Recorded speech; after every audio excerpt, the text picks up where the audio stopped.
கர்த்தராய் இயேசு கிறிஸ்துவின் நாமத்தினாலே உங்கள் எல்லாரையும் நான் வாழ்த்துகிறேன். உங்களை சந்திப்பதில் மீண்டும் மகிழ்ச்சி அடைகிறேன்.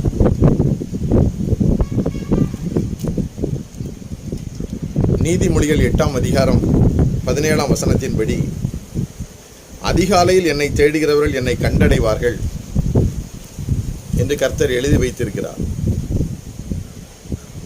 அதிகாலை ஜெபம் மிகவும் சக்தி வாய்ந்ததாயும் வல்லமை உள்ளதாயும் ஆசீர்வாதங்களை கொடுக்கக்கூடியதாயும் இருக்கிறது. அருமையான சகோதர சகோதரிகளே, சங்கீதம் 90ஆம் அதிகாரம் 14ஆம் வசனத்தின்படி, நாங்கள் எங்கள் வாழ்நாள் எல்லாம் கலிகூர்ந்து மகிழும்படி காலையிலே எங்களை உமது கிருபையால் திருப்தியாக்கும். அதிகாலையில் நாம் கர்த்தரை தேடும்போது கர்த்தர் தம்முடைய கிருபைகளால் நம்மளை நிரப்புகிறார். அந்த நாளுக்குள்ள ஆசீர்வாதங்களால் நம்மளை நிரப்புகிறார். சாத்தானுடைய தந்திரங்கள் எல்லாம் ஒளிந்து போகிறது. கர்த்தர் ஜீவனுள்ள தேவன். அவர் நம்மோடு கூட இருக்கிறார். முதலாவது அவரை தேட வேண்டும் என்று அவர் விரும்புகிறார்.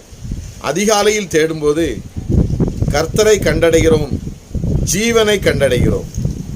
கர்த்தர் தாமே இந்த வார்த்தையின்படி நாம் அதிகாலையில் தேடும்படி கர்த்தர் கிருபை செய்வாராக.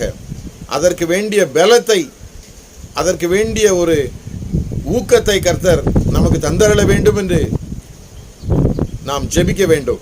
அதற்குரிய பலம் கூறுகிறபடி அதிகாலையில் தேடக்கூடிய, கர்த்தரை தேடக்கூடிய அந்த பழக்கத்தை நாம் ஏற்படுத்திக் கொள்ள வேண்டும். கர்த்தர் பெரிய காரியங்களை செய்வார். அன்பு மகா பரிசுத்தம் நிறைந்த எங்கள் அருமை பிதாவே, இயேசு கிறிஸ்துவின் நாமத்தினாலே வருகிறோம். கர்த்தர், நீர் எங்களுக்கு அதிகாலையில் கர்த்தரை தேடக்கூடிய அந்த கிருபைகளை கொடுத்து, அதற்கு வேண்டிய பலத்தை கொடுத்து, அதற்கு வேண்டிய ஊக்கத்தை கொடுத்து எங்களை கிருபையாய் ஆசீர்வதித்தரல வேண்டும் என்று இயேசு கிறிஸ்துவின் நாமத்தினாலே ஜெபிக்கிறேன் நல்ல பிதாவே. ஆமென்.